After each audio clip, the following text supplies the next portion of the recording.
Hello and welcome to the lecture on 1.9. Today we're going to talk about the coordinate plane. In this section we're going to explore two number lines for two different variables. We're going to jump right in with quite a few definitions. A coordinate plane is a system to order two number lines in a single graphic using two perpendicular number lines, each intersecting the other at 0. The x-axis is the horizontal number line with positive direction to the right. The y-axis is the vertical number line with positive direction up. The origin is the point denoting 0 on both number lines and where the two number lines intersect. Any point P in the coordinate plane is located by a unique ordered pair of numbers AB. Now AB is, when we say an ordered pair, what we're saying is that the x-coordinate is in the first slot and the y-coordinate is in the second slot. Now that's what we mean by it being ordered. X is first, y is second. If we had a third dimension, then the z would be the third coordinate. Now what it looks like is something like this. So now we have two number lines. The origin is the point 0, 0. So if we move down, that's the negative y direction. If we move up, that's the positive y direction. Moving to the right is the positive x direction, and moving to the left is the negative x direction. Now, if we had a point P in the plane, where P is located at the coordinate AB, then what that looks like is it has x coordinate A and y coordinate B, meaning that we move horizontally A units, and we move vertically B units.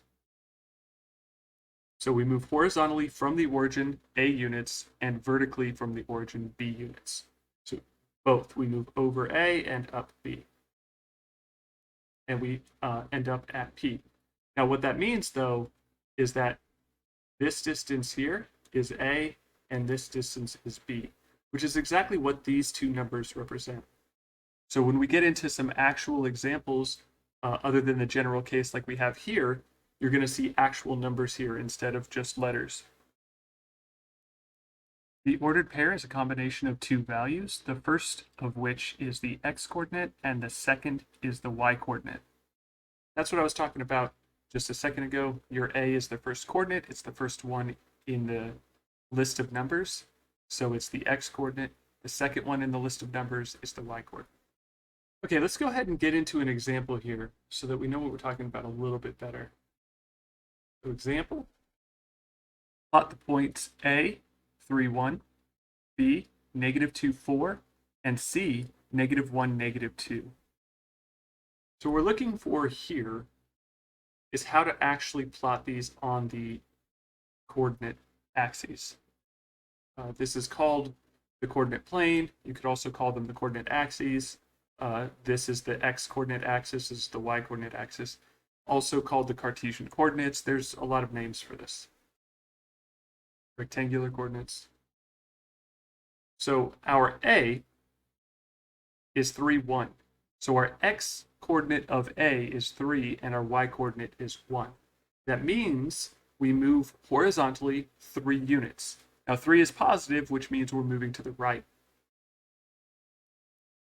3 units. So we move over 3 units, and then we move vertically +1 unit.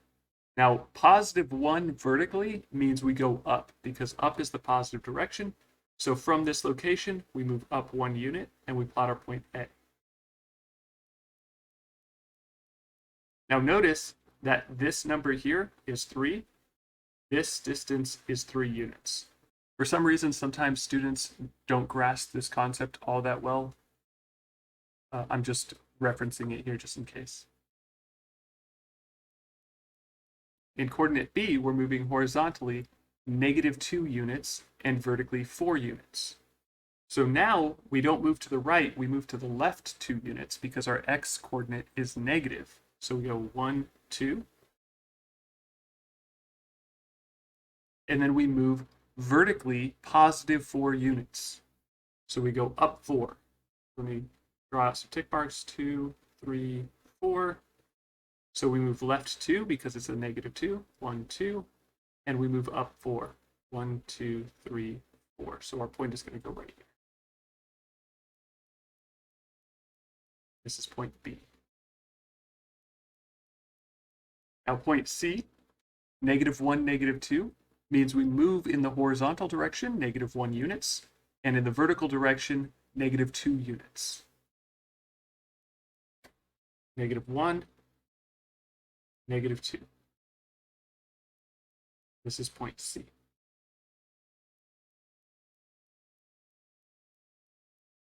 Another way of describing this would be to say that we move along the x-axis, +3 units, and we move along the y-axis, +1 unit. That way of stating this problem scales better into 3 dimensions. So if you want to get used to saying it now, that's fine, but we'll have plenty of time. We graph a lot in this class and others, so it's unnecessary to actually learn it in that particular framing. Let's do another example. Graphing regions. So first, let's graph the region x, y, such that x is equal to 3. Now what we're saying here is that we're graphing all of the coordinates, all of the points that have x coordinate 3. This is an ordered pair, so every single ordered pair in the xy plane with the condition that x is equal to 3. Now in the xy plane, there are infinitely many ordered pairs, obviously. But here, this right here, this point is 3, 0. We move to the right 3 units, and we move vertically 0 units. Now that's not the only point that we're going to plot, though. We're going to plot any ordered pair that has x coordinate 3. So what is that going to look like? Well, it's going to look like this. And if you're not sure, we could plot a point here. And this point is 3, 1. Move to the right 3 units, up 1 unit. This point is 3, -1. To the right 3 units, down 1 unit. As I stated before, this is 3, 0. But we can check any point on this line. The x coordinate will always be 3. Now the y coordinate doesn't actually matter because the conditions are not specific. There are no conditions on y, so y can be anything. That's why we get this line. Now y can be between 1 and 0 if we want. That's why we have 3, 1 connected to 3, 0 with a line. If you think of this line as a sequence of points, a sequence of infinitely many points, then this set might make a little bit more sense. Part B.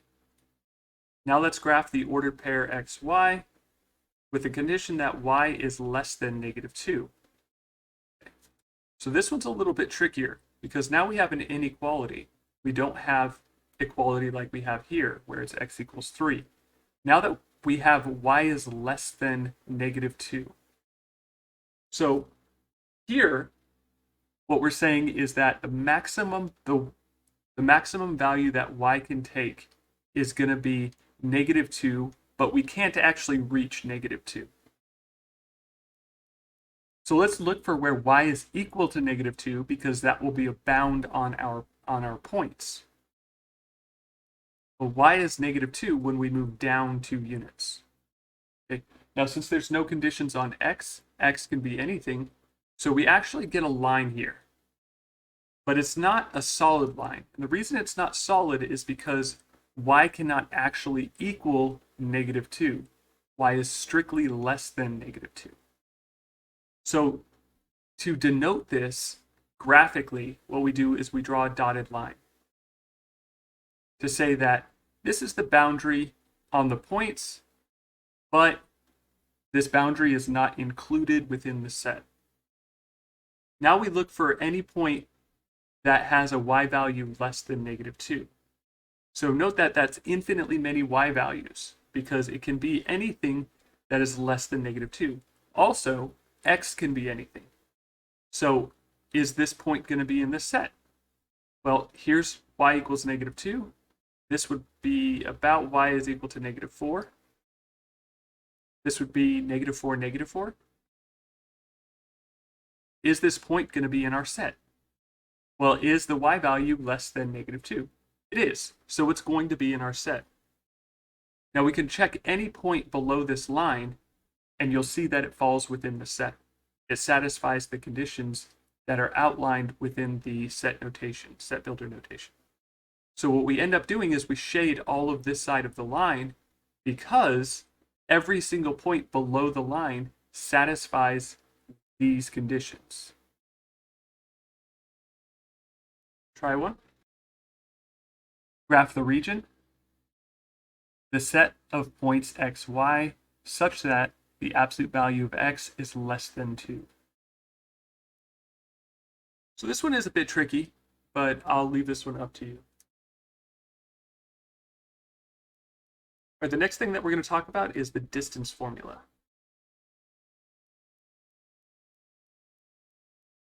The Pythagorean theorem. For a right triangle, we have a squared plus b squared equals c squared. That's a right triangle, so it'll look something like this. We're going to derive the distance formula right now. Suppose that we have our axes x and y. We have some point here. We'll call this point A, x1, y1. So it's at the coordinates x1, y1. And then we have a point B that's at x2, y2. We have coordinates x2, y2 here. Now what we want to figure out is the distance between these two. So we're going to say that this is the distance between A and B. Now it's a two-dimensional distance. The one-dimensional distance is the absolute value of two numbers, b minus a. But in two dimensions, it's a little bit different. So notice that we have a right triangle here now. We can also find this point pretty easily. So we know here is x1. We know here is x2 from point B. We move over x2 and up y2 to get to B. It's in the same x coordinate. So this point here is going to have x coordinate x2. Similarly, we know that the y coordinate here is y1 and the y coordinate here is y2. If we look at A, we go over x1 and up y1. If we look at B, it's over x2 up y2. Now, this point here has the same y coordinate as A and the same x coordinate as B. So this will be y1. Now notice the distance between this point and this point is going to be x2 minus x1 because they're at the same y coordinate. So we say that this distance is x2 minus x1 in absolute value, just like we normally would see it. And the distance between these two, similarly, is y2 minus y1 because they have the same x coordinate. So it's just a vertical distance. So we do absolute value of y2 minus y1 here to get our distance. Now we're ready to use the Pythagorean theorem. We have our distance of this line, we have our distance of this line, and we're looking for the distance of the hypotenuse, the distance between A and B. This would be side length A from our triangle. This would be side length B from our triangle. And we're looking for side length C from our triangle. So if we do this, then we have the distance between A and B, which is the side length C right here, squared is going to be equal to the two legs of the triangle squared. Well, this distance is y2 minus y1, and this distance is x2 minus x1. Now, because of the Pythagorean theorem, we square each of them, so we get absolute value of x2 minus x1 squared plus absolute value of y2 minus y1 squared. Now, note that we can drop the absolute values You might think about why we can drop the absolute values, but it's because we square each of these. Now, since squaring a term is always going to make it positive, we can just drop the absolute values and look at it as x2 minus x1 in parentheses instead. So the distance between a and b squared is going to be equal to x2 minus x1 quantity squared plus y2 minus y1 quantity squared. Now, this isn't exactly what we're looking for. We're looking for the distance between a and b, not the distance between a and b squared. So what we need to do is take the square root of both sides. We end up with the distance between a and b. Now, technically, this would be an absolute value, which we want it to be because it's positive, is going to equal to the square root of x2 minus x1 quantity squared plus y2 minus y1 quantity squared. Now, the reason I'm leaving off the plus or minus is because when we talk about distances, we're talking about positive numbers only. So it wouldn't make sense to have a negative square root. So we're only using the plus in this context. And with that, we've derived the distance formula. So let's go ahead and formalize this. The distance between the points A, x1, y1, and B, x2, y2, in the plane is the distance between A and B is equal to the square root of x2 minus x1 quantity squared plus the y2 minus y1 quantity squared. Go ahead and try one. Find the distance between A, 1, 4 and B, negative 2, 0. The next thing we're going to talk about is the midpoint formula. So let's go ahead and derive the midpoint formula. Start with the coordinate axis. And suppose that we want to find the midpoint between A and B. That's just the point directly in the middle. So we have some point B here, which is x2, y2, and some point A here, which is x1, y1. I'm going to call the point directly in the middle point M for midpoint. And I don't know what its coordinates are, x and y. We're going to have to solve for x and y because we don't know what they are. But we can make triangles between A and M and B and M. Now I can already see that my midpoint is not directly in the middle, so I apologize for that. But we can imagine that because the midpoint is supposed to be in the middle, that this length is equal to this length automatically. That's the whole point of finding the midpoint. We can also hopefully see that because we have parallel horizontal lines here, that these two angles are going to be identical and these two angles are going to be identical. If you remember back to geometry, then we have an angle side angle equality, which means that this triangle is congruent to this triangle. So we start out with the triangle. We call this P, which will be x, y, 1, and this point Q, which will be x2, y. Noting that it gets its y value from M, and the P gets the x value from M. But we can say that triangle APM is equal to triangle MQB.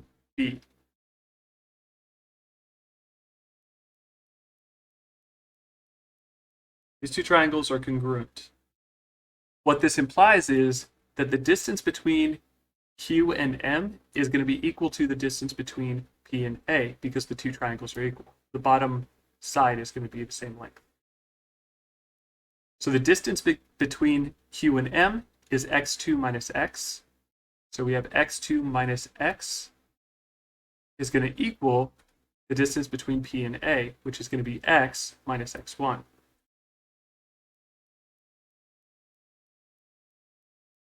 Similarly, y2 minus y, the distance between B and Q, is going to be the same as the distance between M and P. So we get y2 minus y is equal to y minus y1.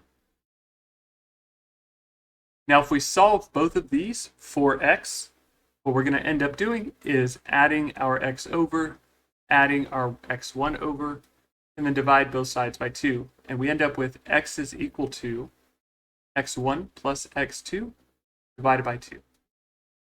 Similarly here, y is equal to y1 plus y2 divided by 2.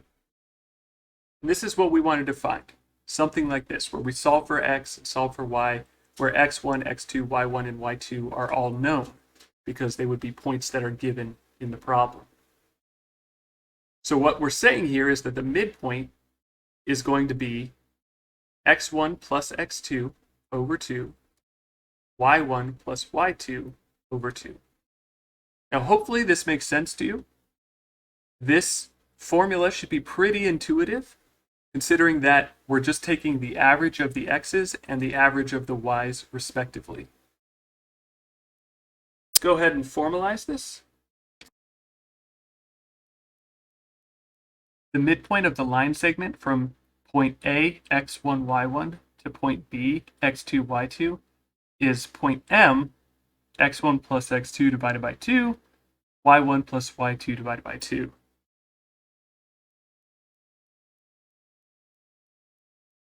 And as I noted before, we're just taking the average of the x's and the average of the y's. Go ahead and try one. Use the midpoint formula to find the midpoint of A, 1, 4, and B, -3, -2. Now we're going to get into graphs of equations in two variables. Definition. An equation in two variables, such as y equals x squared plus 4, expresses a relationship between the two quantities. A point AB satisfies the equation if it makes the equation true when A and B are substituted into the equation.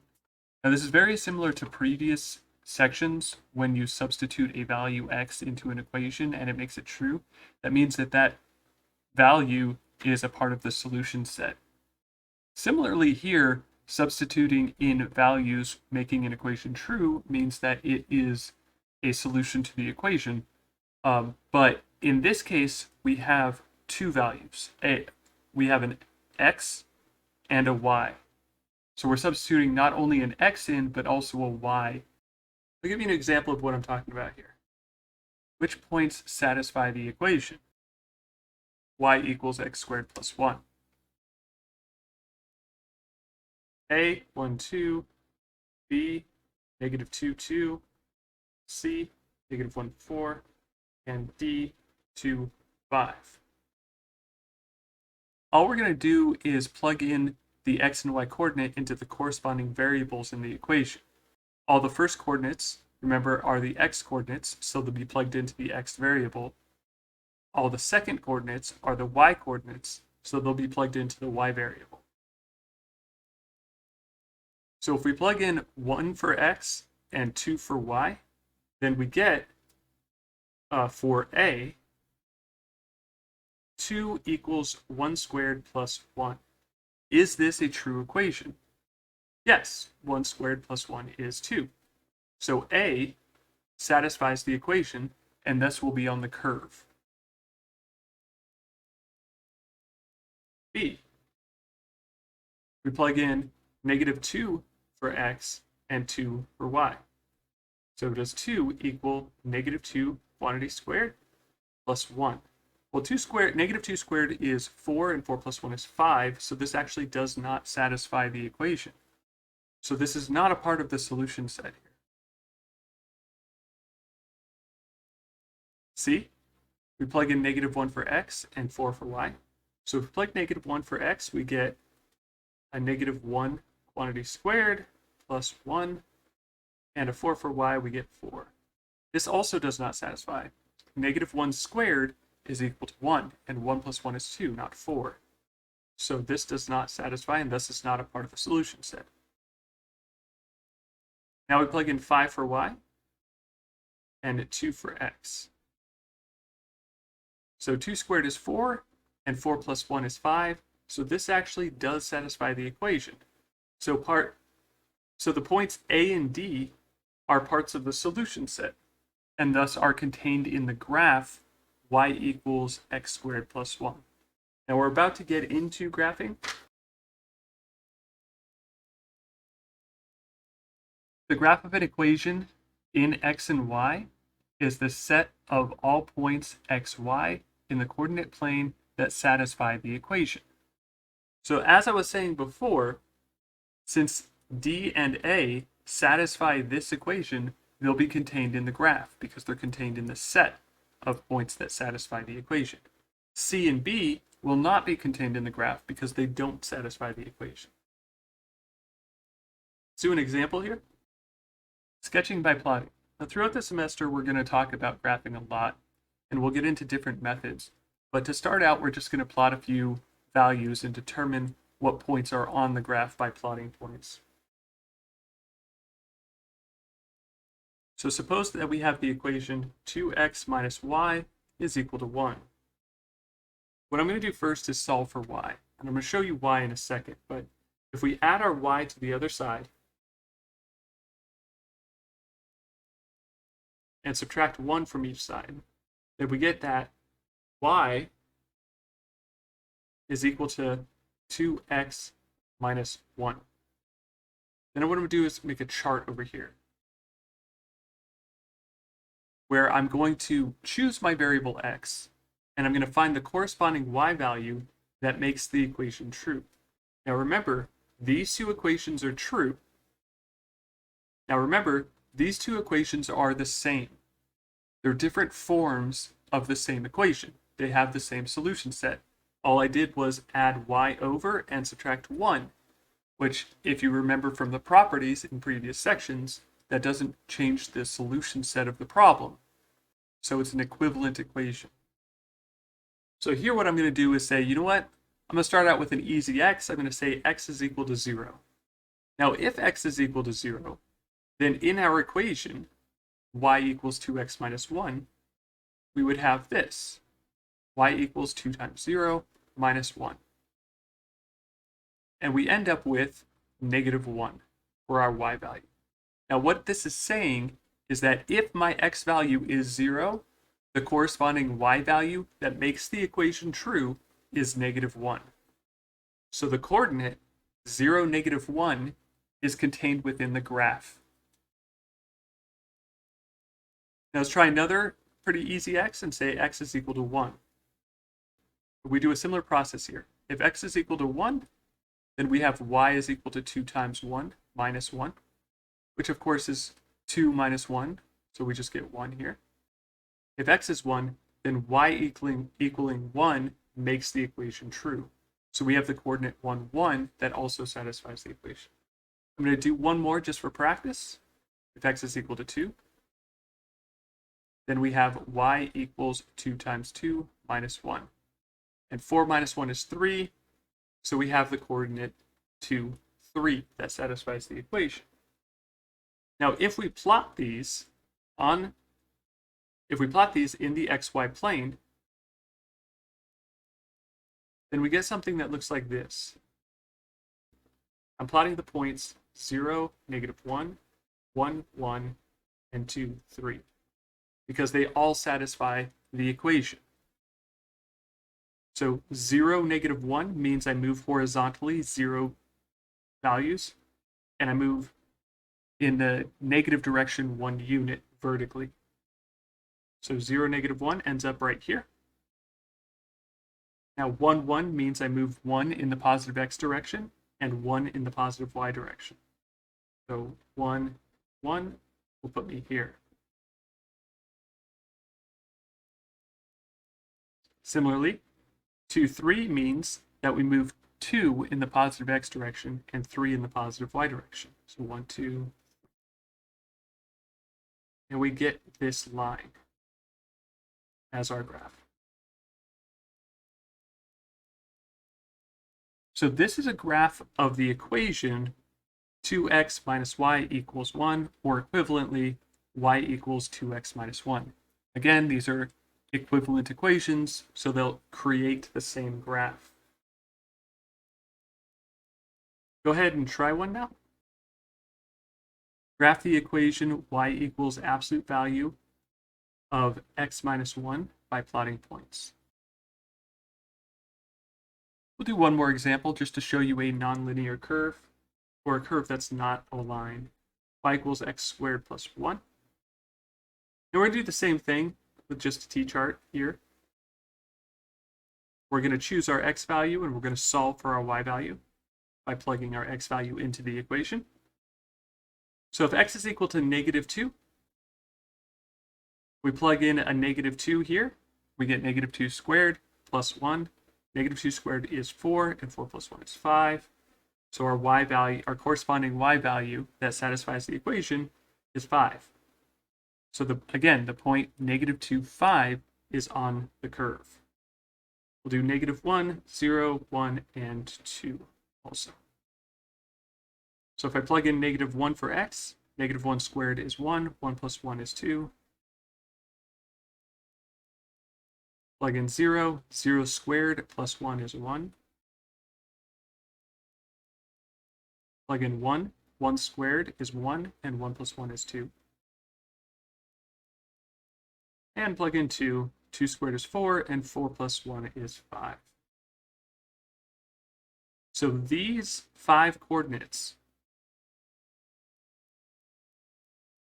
-2, 5, -1, 2, 0, 1, 1, 2, and 2, 5, are all going to be on the curve. So let me go ahead and draw this out. So I'm going to plot -2, 5. That means I move 2 in the negative x direction, so left 2, and 5 in the positive y direction, so up 5. So I'm going to plot a point here. -1, 2, again 1 in the negative x direction and 2 in the positive y direction. 0, 1. So I don't move horizontally at all, and I move vertically 1 unit. 1, 2, 1 to the right, 2 up. And 2, 5 is 2 to the right and 5 up. So we get this curve. It looks something like this. Now I will note that there are infinitely many values between each point. So I've only plotted 5 points, but you want to think of this line as a sequence of points. Infinitely many points between each of the points that I plotted. And each of those points are so close together, they're indistinguishable from each other and thus create a line. That's sort of how you want to think about this. And the next thing that we're going to talk about is intercepts. So let's start with what the definition of x and y intercepts are. The x-intercepts are the points where the graph crosses the x-axis. The y-intercepts are the points where the graph crosses the y-axis. So how do we find these? If all we know is that the x-intercepts are the points where the graph crosses the x-axis, and the y-intercepts are the points where the graph crosses the y-axis, how do we find them? Well, graphically, it's not too hard. You just figure out where the points are crossing the x and y-axis. Algebraically is what I'm interested in. How do we find these algebraically? Well, I want you to notice something here. When the graph crosses the x-axis, the vertical distance is 0. That means that y is equal to 0. When the graph crosses the y-axis, the horizontal distance is 0. In other words, x equals 0. And we can see that on our graph here. Notice that when we cross the x-axis, we're not moving up or down any value. That means that at this point, y is equal to 0. So if I wanted to find it for an equation, all I have to do is set y equal to 0. Similarly, these points on the y-axis, we're not moving horizontally at all. We have a 0x value. So if I wanted to find the y-intercept, all I have to do is set my x value in the equation equal to 0, and I should be able to find them. Now let's do an example of this. Find the x and y intercepts for the function y equals x squared minus 1. Well, if we're looking for the x-intercept, remember, we set y equal to 0, because an x-intercept is where we cross the x-axis, thus the vertical distance is 0, which means that y is equal to 0. So when we do that in our equation, we let y be 0, then all we have to do is solve for x. We get an equation that we've dealt with before. Factor this, we get x plus 1, x minus 1, because it's a difference of squares, and then we can use the zero product property, and we get x is equal to 1 and x is equal to negative 1. So the two x-intercepts are the points negative 1, 0, and 1, 0. So notice that my y value is 0. Now, we assumed that it would be 0 when we solved the problem, because that's how we solved the problem. So the y-coordinate is going to be 0 for the x-intercept. It should also make sense since we're crossing the x-axis. And we found the x value that satisfies the equation when y is equal to 0, which happened to be negative 1 and 1. So we get these two x-intercepts. We do a similar process for the y-intercept. So if we're looking for the y-intercept, we let x equal 0. And in this case, we get y is equal to 0 squared minus 1. So y is going to be negative 1. Now here we did the exact same thing, except we said that x is 0. So the first coordinate is 0 in our coordinate, in our y-intercept coordinate. And if x is 0, then y is negative 1.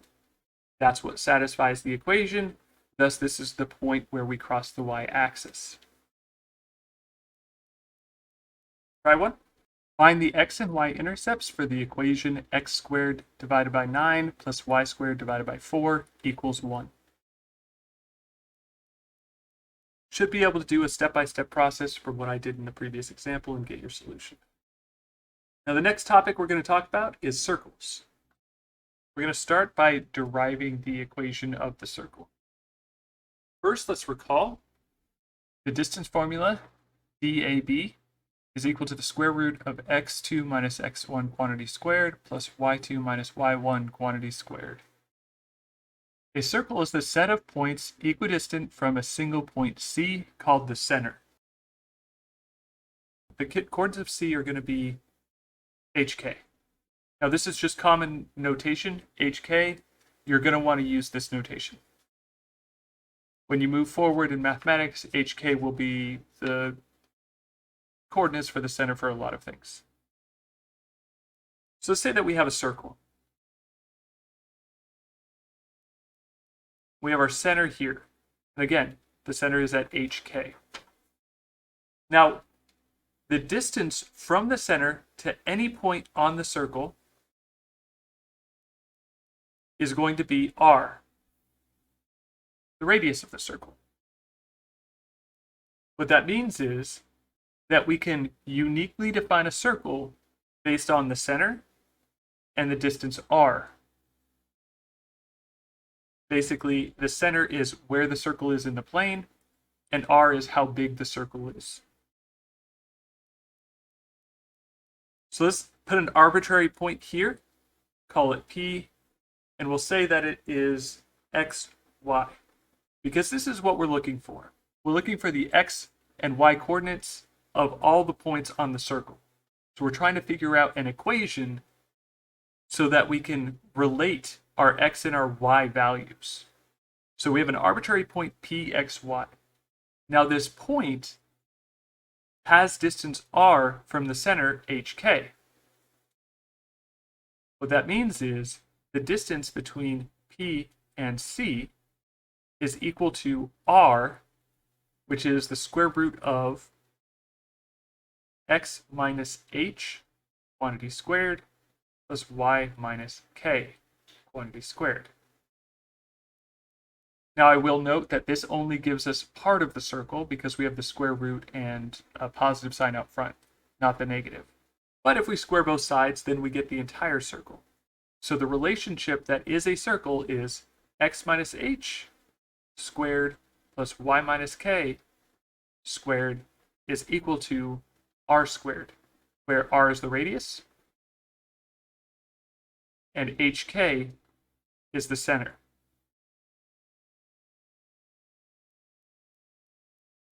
And this is the derivation of the equation of a circle. Now let's formalize this.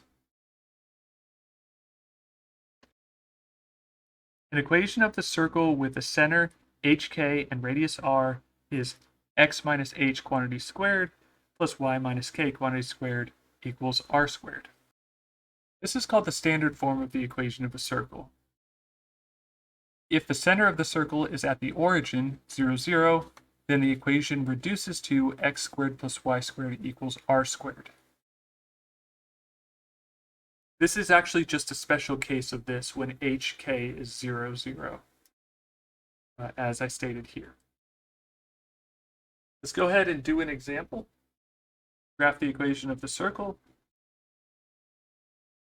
X squared minus 4x plus y squared plus 8y is equal to 16. So suppose that we have an equation of a circle, and this is an equation of a circle. We just need to put it in standard form so that we can actually graph it.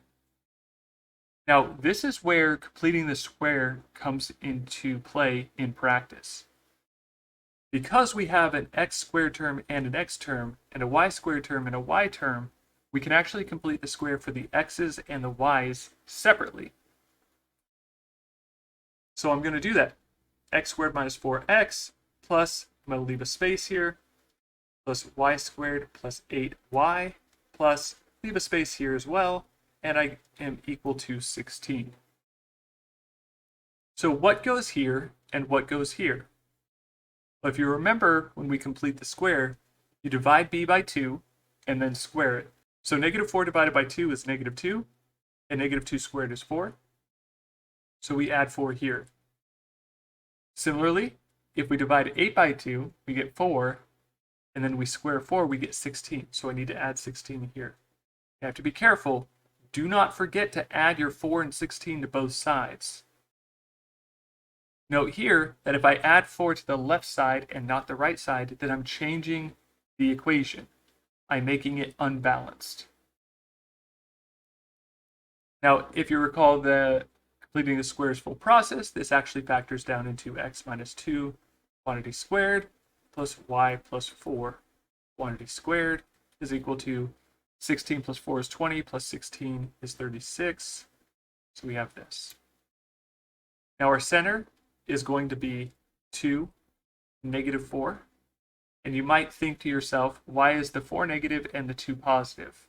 I'm going to go back to the previous slide to show you this. Notice in our equation we have x minus h and y minus k. This is a part of the formula. The subtraction signs are part of the formula. So x minus h corresponds to x minus 2, so my h is positive 2. Now y minus k, this can be rewritten y minus negative 4. Then we would have our y minus our k, which is negative 4. And our radius is equal to 6. Our radius is not equal to 36. Remember that this is r squared in the formula, as we can see here. So this is actually just, the radius is actually just 6. So we need to go ahead and plot this now.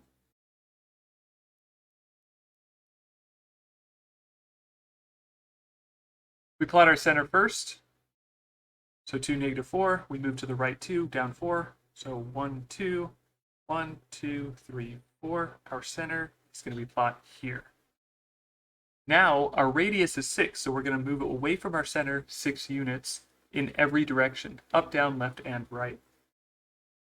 So we move up 1, 2, 3, 4, 5, 6. We plot a point. This point will be on the circle. Notice that the center will not be on the circle. It's the point in the middle of the circle. We move down 6 units. 1, 2, 3, 4, 5, 6. We get a point here. And this point will also be on the circle. Move to the left 6 units. 1, 2, 3, 4, 5, 6. Get a point here. And to the left 6. 1, 2, 3, 4, 5. My circle might not be exact. but do your best. So this would be the equation of our circle in this case.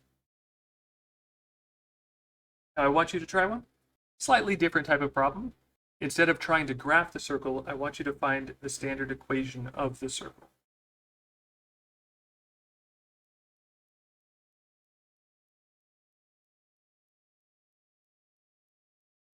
I want you to find the standard equation of this circle.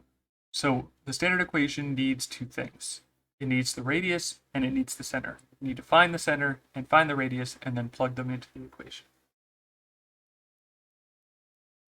The last thing that we're going to talk about is graph symmetry. Let's start with the different types of symmetry that we can have. If whenever xy is contained in the graph, and so is negative xy, then the graph is symmetric about the y-axis. If whenever xy is contained in the graph, and so is x negative y, then the graph is said to be symmetric about the x-axis. If whenever xy is contained in the graph, then so is negative x negative y, then the graph is said to be symmetric about the origin. Now let's look at what these mean. So suppose that we have this curve, something that looks like this.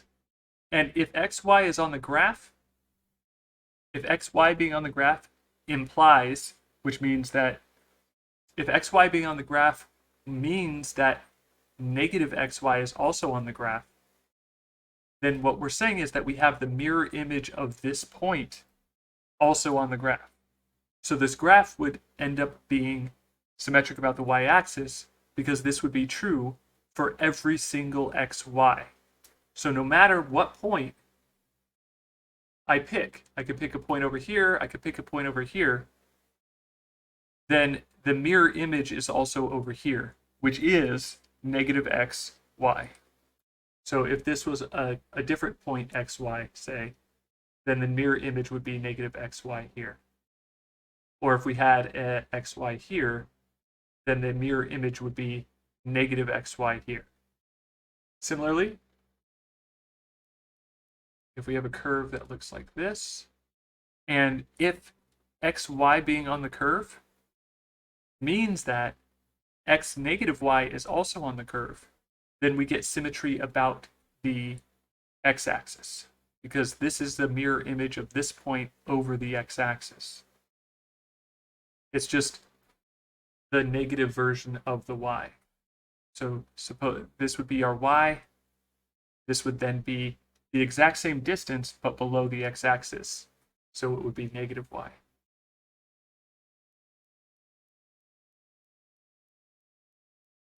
Again, this would have to be true for every single point on the curve. And then lastly, origin symmetry.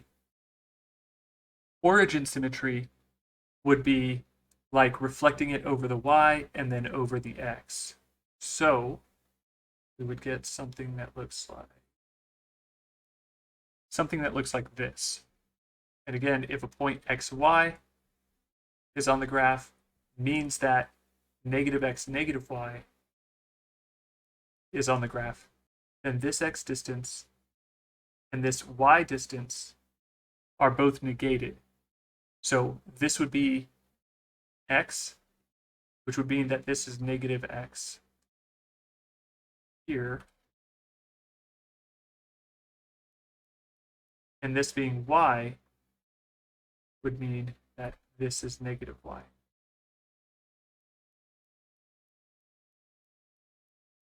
So if this is true for every single point on this side of the curve, then it will map out this side of the curve, which means that it's symmetric about the origin. And this is just reflecting about the y and then about the x after, or vice versa, reflect about the x and then reflect about the y. All right, let's do an example on how to figure these out by using algebra instead of a graph. Determine any symmetry in the graph of the equation. Now suppose we can't graph some of these and we want to be able to determine if we can find the symmetry of them anyway. Well, we can, we just have to think about it a little bit. So we say that this, there are points x, y that satisfy this equation. So we need to determine which of the three are also satisfied. And those three different symmetries would be negative xy, x negative y, and negative x negative y. Okay, I'll show you what I mean here. Let's start with y-axis symmetry. And y-axis symmetry says that if x, y is on the curve, then negative x, y is also on the curve. So let's see if plugging in negative x, y will give us the exact same equation. So we plug in negative x, y. We would get y equals negative x squared plus 5. Notice that we get y equals x squared plus 5 anyway. See how the negative canceled out? And this matches the original equation. This means that we have y-axis symmetry. So we do have symmetry about the y-axis. So if you get the same exact equation, then you have symmetry. Let's check the x-axis now. Now remember, x-axis would be x negative y is on the curve. So if we plug in x negative y to our equation, we get negative y equals x squared plus 5. Now what happens if we solve for y, then we get y equals negative x squared plus 5. Now this is not the same exact equation. We have the actual negative version of the equation. So this is not symmetric about the x-axis. Has no x-axis symmetry.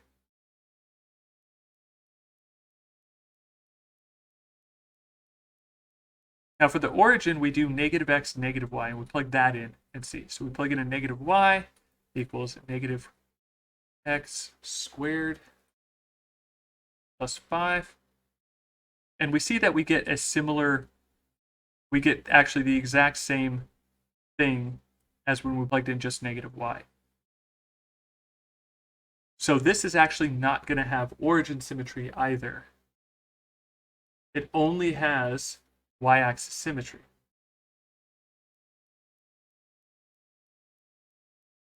Let's do another problem.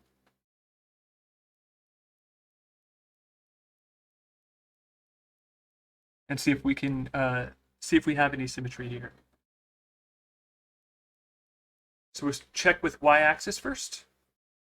Y-axis symmetry. We plug in negative x, y. Plug in a negative x and a y. So we would have y equals negative x cubed. We're plugging in negative x for x and y for y. And we end up with negative x cubed minus 5x. Now this is just the negative of this one. Since it's the negative and not identical, we do not have y-axis symmetry. Let's now check x-axis symmetry. And for x-axis symmetry, we plug in x for x and negative y for y. So we get a negative y is equal to x cubed plus 5x, plugging in y, negative y for y here, and x for x here. Again, we have the negative version. If you divide over the negative, we get y equals negative x cubed minus 5x. So this does not have x-axis symmetry because the equation is not identical. Up here, we had an identical equation, thus that means symmetry. We haven't found that yet. Now let's try origin symmetry.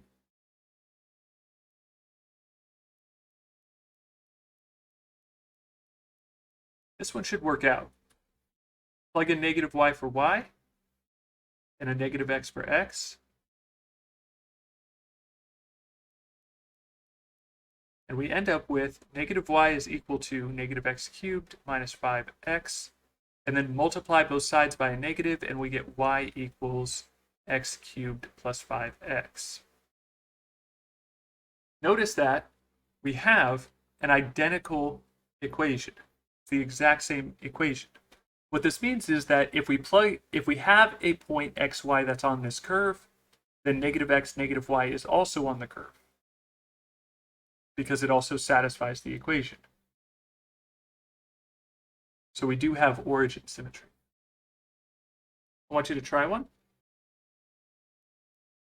Determine any symmetry in the graph of the equation y squared minus 4x squared y squared plus x squared equals 1. I will note that it is possible to have more than one symmetry. In our two examples, we only had one symmetry, but it is possible to have up to 3.